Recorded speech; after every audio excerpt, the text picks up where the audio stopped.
नमस्कार। मैं वीके शास्त्री अपने चैनल के माध्यम से आप सभी दर्शकों का बहुत बहुत स्वागत करता हूं। कर्म फलदाता न्याय के देवता शनिदेव 4 नवंबर को कुंभ राशि में मार्गी हो चुके हैं और 30 जून 2024 तक कुंभ राशि में ही मार्गी रहेंगे। शनि के मार्गी होने के ये 8 महीने आपके जीवन में बहुत बड़ा परिवर्तन लेकर आएंगे। शनिदेव पिछले 17 जून से वक्री हो गए थे और अब मार्गी हुए हैं। जब कोई बड़ा ग्रह किसी तरह का परिवर्तन करता है तो उसका बहुत बड़ा और दूरगामी प्रभाव पड़ता है। मार्गी होने का अर्थ ये है कि अब शनिदेव अपनी सामान्य गति से गतिमान होंगे तो फल भी सामान्य तरीके से ही प्रदान करेंगे।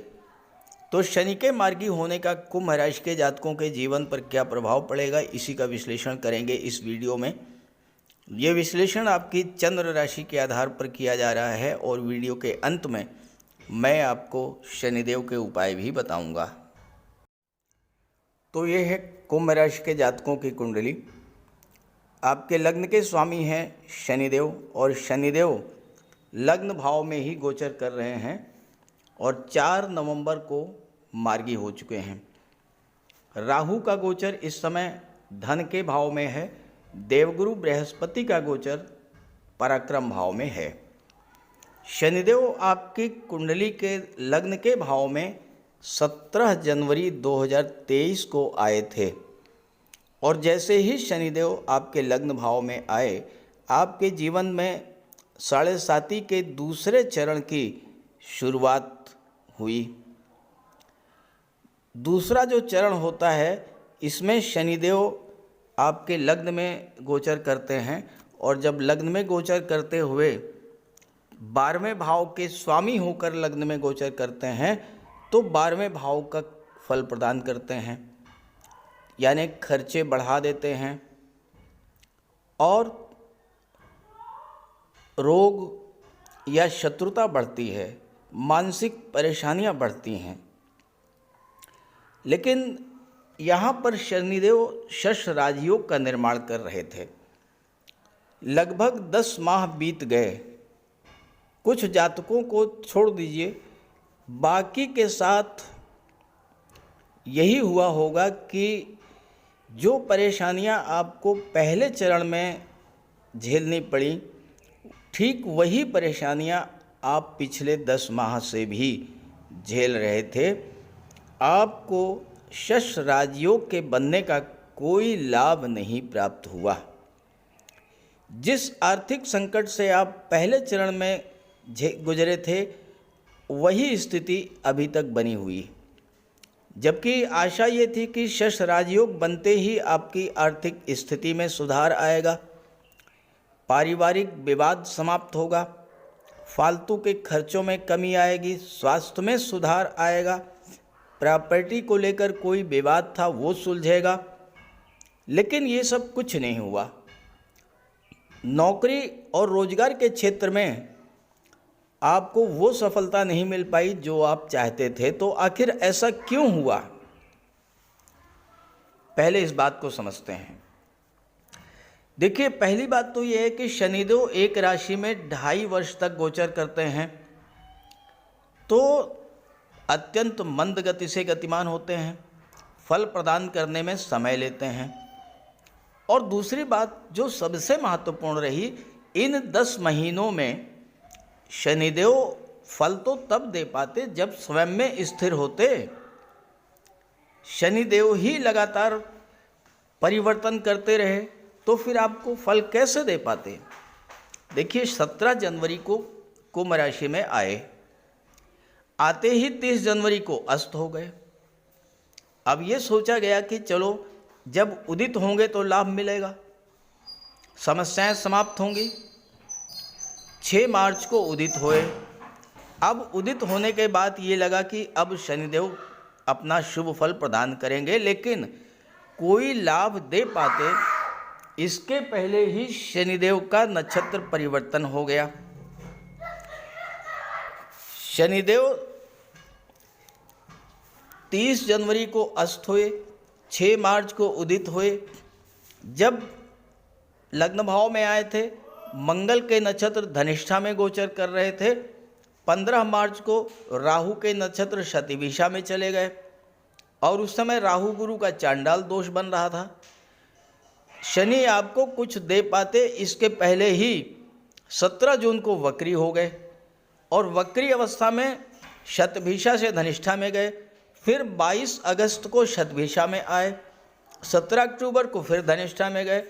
तो इन 10 महीनों में धनिष्ठा से शतभिषा, शतभिषा से धनिष्ठा, अस्त होना, वक्री होना।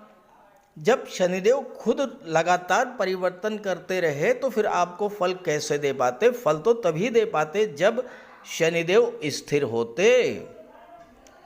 लेकिन अब वो समय आ गया है जब शनि आपकी समस्याओं को समाप्त करेंगे, धन प्रदान करेंगे, क्योंकि पूरे 8 माह तक जून 2024 तक शनिदेव कुंभ राशि में मार्गी रहेंगे और आपको शश राजयोग का पूरा पूरा फल प्रदान करेंगे। शनिदेव 4 नवंबर को मार्गी हो चुके हैं। शनिदेव के मार्गी होने के साथ साथ राहु और गुरु का भी गोचर इस समय आपके लिए पूरी तरह से पक्ष में आ गया है। राहु जो हैं वो धन के भाव में गोचर कर रहे हैं, गुरु पराक्रम पुरुषार्थ के भाव में गोचर कर रहे हैं। अब देखिए, अभी तक जो परिस्थितियां थी उसमें क्या था कि शनि वक्री थे और गुरु राहु का चांडाल दोष। तो दो चीज़ें ऐसी थी जिसके कारण आपको निरंतर परेशानियां ही झेलनी पड़ रही थीं। लेकिन अब राहु अच्छी स्थिति में है और गुरु भी अच्छी स्थिति में है, क्योंकि गुरु चांडाल दोष से मुक्त हैं। गुरु की दृष्टि भाग्य भाव पर पड़ रही है। अब आपको भाग्य का भी साथ मिलना शुरू हो जाएगा।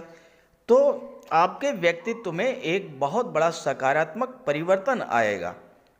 आपके मन में जो आलस्य, थकान, काम न करने की इच्छा, ये सब चीज़ें जो है, काम में मन न लगना या बनते बनते काम बिगड़ जाना, ये सारी चीज़ें अब समाप्त होंगी। गुरु भी अच्छा फल देंगे, राहु भी अच्छा फल देंगे और शनि तो अच्छा फल आपको प्रदान करेंगे ही, क्योंकि आपके लग्न में बैठे हैं। अब यहाँ पर गोचर करते हुए शनि क्या करेंगे? शनि की दृष्टि पराक्रम भाव पर पड़ेगी। शनि तीसरे भाव में बहुत अच्छा रिजल्ट देते हैं। तीसरे भाव, छठे भाव में, 10वें और 11वें में शनि बहुत एक्सलेंट रिजल्ट देते हैं। तो शनि की जब दृष्टि तीसरे भाव पर पड़ेगी तो आपके मन में जो आलस्य था वो समाप्त होगा।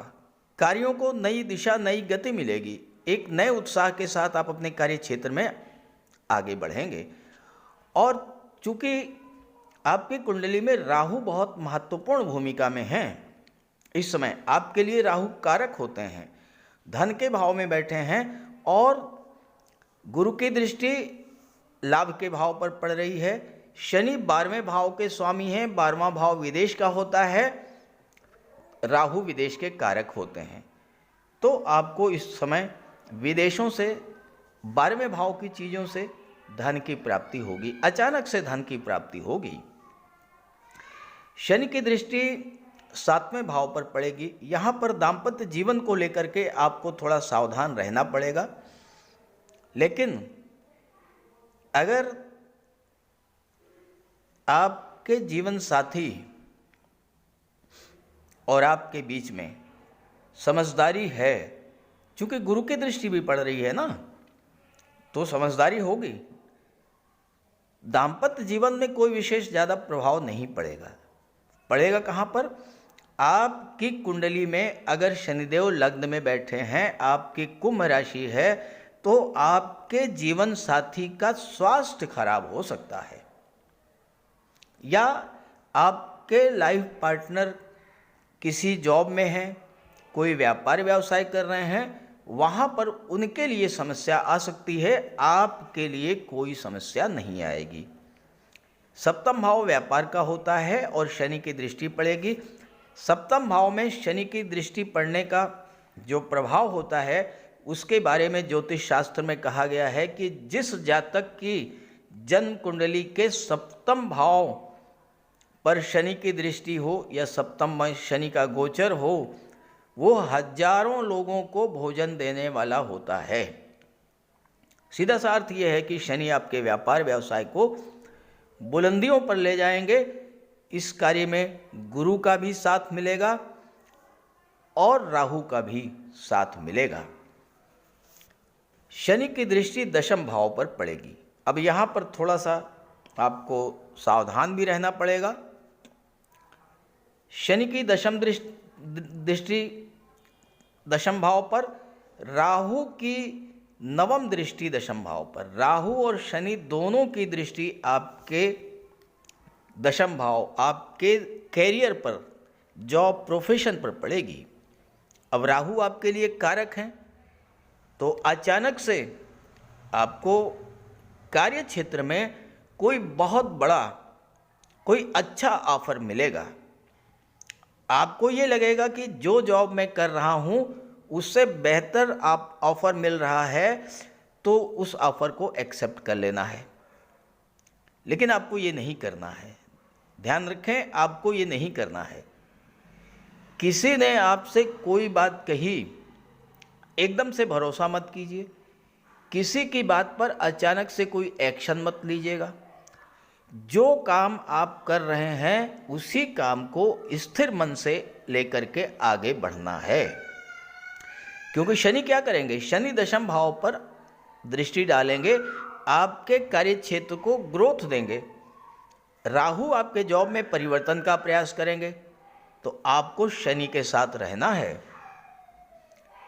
जॉब में परिवर्तन नहीं करना है। हाँ, राहु की दृष्टि का लाभ आप ये ले सकते हैं कि आप कार्य क्षेत्र का विस्तार करें, कार्य क्षेत्र को विदेशों तक ले जाएं। ऑनलाइन प्लेटफॉर्म के द्वारा, संचार माध्यमों के द्वारा आप विदेशों से जुड़ें। चूँकि शनि आपकी कुंडली में शश राजयोग बना रहे हैं, इसलिए आपको शनि के साथ ही चलना है। क्योंकि 30 साल के बाद शनि का गोचर आपके लग्न में हुआ है, 30 साल के बाद शश राजयोग बना है। इस समय जो ग्रोथ आप कर लेंगे वैसा मौका आपको दोबारा नहीं मिलेगा, और जब मिलेगा तो 30 साल के बाद मिलेगा। इसलिए इस मौके का आपको लाभ उठाना है। हाँ, कार्य क्षेत्र का विस्तार करें आप, लेकिन गोपनीयता बरतते हुए। राहु सीक्रेसी की भी कारक हैं, तो अगर आप अपने कार्य क्षेत्र में किसी तरह का कोई विस्तार करते हैं, आपके मन में जो विचार हैं, आपकी जो सोच है, आपके जो आइडियाज़ हैं, भूल करके भी किसी के साथ शेयर मत कीजिएगा। खामोशी से आप अपना काम करते रहिए। देखिए, शनि और राहु आपके कार्य क्षेत्र को, व्यापार व्यवसाय को एकदम से बुलंदियों पर पहुंचा देंगे। लेकिन कुछ भी हो, साढ़े साती का दूसरा चरण तो गतिमान है ही, इसलिए शनिदेव का उपाय भी करते रहें। तो बात करते हैं उपायों पर। ज्योतिष शास्त्र में कहा गया है कि शनि जिस पर प्रसन्न होते हैं, यानी जिसका शनि ग्रह मजबूत स्थिति में होता है, तो शनिदेव रंक से राजा बना देते हैं। और शनि अगर कमज़ोर हुए, खराब हुए, तो राजा भी रंक हो जाता है। शनि के मजबूत होने से लोहा, मशीनरी, कारखाने से जुड़े व्यापार में तरक्की होती है, कोर्ट केस में विजय मिलती है, कार्यों में सफलता प्राप्त होती है, सांसारिक समस्याओं से मुक्ति मिलती है। और शनि को न्याय का प्रतीक माना गया है। यदि शनिदेव मजबूत हैं तो आपके साथ अन्याय नहीं होता। जब शनि खराब होते हैं तो बड़े से बड़े कष्ट झेलने पड़ते हैं। तो बात करते हैं शनि के उपायों के बारे में। ऐसा कोई भी कार्य ना करें जो कि शनि को पसंद नहीं है। शनिदेव को इलीगल कार्य पसंद नहीं है। झूठ, फरेब, छल, कपट, धोखाधड़ी, बेईमानी, ये सब शनिदेव को पसंद नहीं है। शनिदेव को परिश्रम, अनुशासन और व्यवस्था पसंद है, तो ऐसे कार्य कीजिए। गरीबों की मदद कीजिए, बुजुर्गों, दिव्यांगों को भोजन दीजिए, वस्त्र का दान कीजिए, किसी ओल्ड एज होम में जाकर के, किसी अनाथालय में जाकर के दान पुण्य का कार्य कीजिए, तो इससे शनि को बल मिलेगा। अगर आपका शनि कमज़ोर है तो आपको कम से कम 19 शनिवार व्रत रखना चाहिए। और इसके साथ साथ शनिवार के दिन एक कटोरी में सरसों का तेल लेकर उसमें अपना चेहरा देखिए और उस तेल को किसी को दान कर दीजिए। इसके अलावा शनिवार के दिन एक पात्र में जल, दूध, चीनी, काला तिल और गंगा जल ये रख लीजिए। इसके बाद पश्चिम दिशा की ओर मुँह करके पीपल के वृक्ष को अर्पित कर दें। इससे भी शनि को बल मिलता है। शनिवार के दिन उड़द से बनी पंजीरी, पकौड़ी, चीला, बड़ा ये सब खाना चाहिए। सरसों के तेल में बने भोज्य पदार्थ ग्रहण करना चाहिए। इससे शनि ग्रह को ताकत मिलती है। केले का भी आप सेवन कर सकते हैं। और शनिवार के दिन कंबल, जूता, चप्पल, लोहा, काले कपड़े और नारियल जटा वाला ये भी आप दान कर सकते हैं। सरसों का तेल का दान कर सकते हैं। और अगर शनि कमज़ोर है तो आपको नीलम धारण करना चाहिए, लेकिन इसके लिए किसी आप योग्य ज्योतिषी की मदद ले लें। तो ये सब उपाय आप करेंगे तो आपको बहुत बड़ा लाभ मिलेगा। नमस्कार।